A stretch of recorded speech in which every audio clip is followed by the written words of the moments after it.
Dorothy Stratten had a short life, but what a life that was. In her short 20 years, she was able to have a full family, a dream career as an actress, and even a Hollywood director husband. Unfortunately, Dorothy would come to a tragic ending, which cut her acting career in half. Keep on watching to find out more. But before we get into the video, make sure to subscribe to the channel and leave a comment below saying I subscribed, and we'll do our best to reply to your comment personally.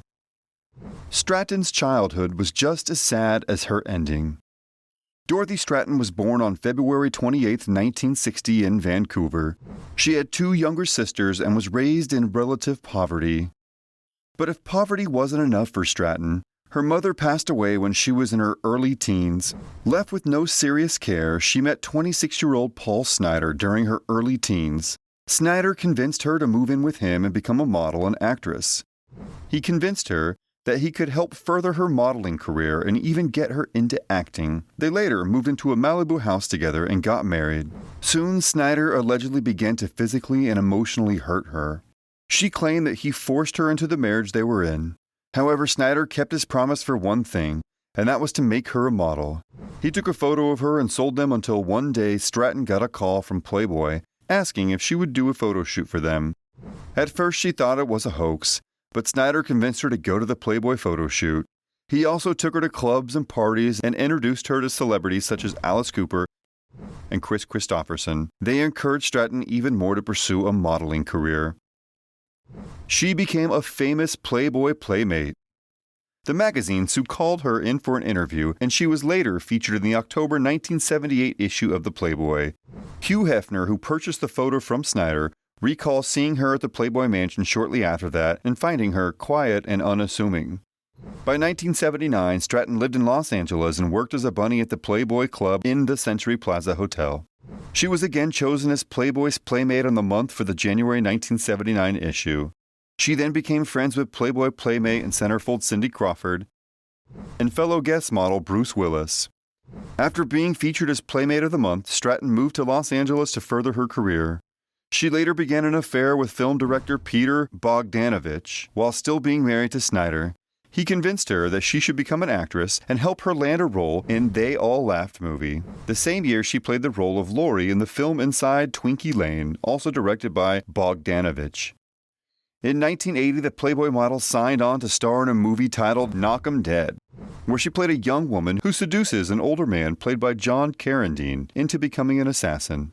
She also appeared in the film version of Canary Row, starring Nick Nolte and Deborah Winger, and played a smart role in the remake of The Postman Always Rings Twice. She had previously appeared in its television adaptation. Stratten then went off to New York and Canada with Bogdanovich, telling Snider, who was back in Los Angeles, that she would expand her career, and so her husband trusted her. But when she wrote him that she wanted more space and freedom in the relationship, he flew to Vancouver to find her. But did their relationship get any better after that? Well, the opposite happened. After the couple returned to LA, their relationship worsened. Snider heard from a friend about an adult photo shoot that Stratten was attending at a house in Pacific Palisades in the midst of this upheaval. The friend told Snider that the photographer was Ron Harris, who had been a staff photographer for Hugh Hefner and Playboy magazine. Snider drove over to the home of Harris in rage and confronted him, but Harris denied that she was taking part in any photos. Snider then drove to the home of Bogdanovich, where he found Stratten. She denied that she was doing anything more than taking driving lessons with the director. Whether she believed her own denials or not, she claimed that it wasn't fair of Snider to question her actions, especially since he had been unfaithful as well. The couple then got in a car together and fought so badly Snider lost his temper and pushed her out of their car, leaving her stranded on the street. At this point, she decided to separate from her husband and make her relationship with Bogdanovich public. For the director, the relationship was now at a point of no return. So he and Stratten drove to Las Vegas and were married in a private civil ceremony at the Little Chapel of the Flowers, with only Bogdanovich's children, Cy and Lucy, as witnesses. The next day they flew back to LA, where Paramount publicist Bobby Bukarach met them.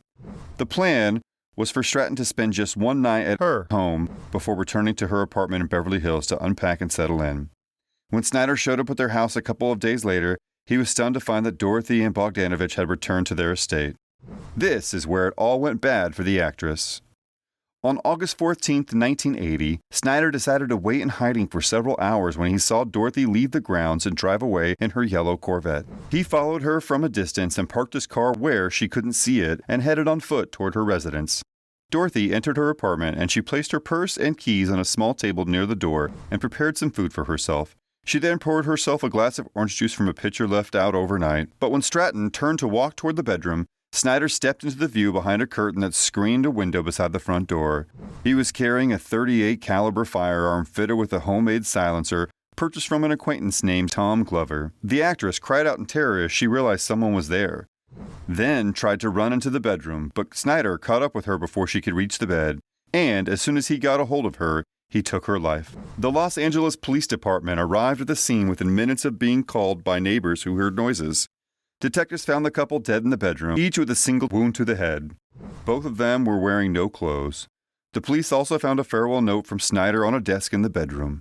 Snyder's body had been placed on a chair and Stratten's lying next to it. The shotgun was lying between her legs. A small amount of blood had stained the carpet around Snyder's feet. In his note, Snyder pleaded guilty to taking Stratten and his own life. He wrote, "I love you, Dorothy. You're free and clear now." He also mentioned that he had been contemplating doing this for several days. He did it because Stratten wanted out of their relationship and had begun seeing another man. This case shocked a whole nation, and Dorothy is considered one of Hollywood's most tragic actresses, passing away at the very young age of 20. Actress Mia Sara played Stratten in Star 80, a controversial film about the last days of the Playboy playmate, who was murdered by her estranged husband Paul Snyder. Martin Scorsese had wanted to direct it but was not able. Bogdanovich took on this project instead. He cast his girlfriend Mia as, but he had to fight with producers to cast Dorothy's lookalike sister, Louise Boisvert, as her younger self. The real Stratten's mother refused to be interviewed for the film because of its negative portrayal of Snyder. Star 80 received considerable attention at the Cannes Film Festival and was later nominated for several Independent Spirit Awards, including Best Director. Why do you think Snyder couldn't let go of Stratten? Was it because of the fact he gave her all the fame in the first place? Let me know in the comment section and check out the following video in this series.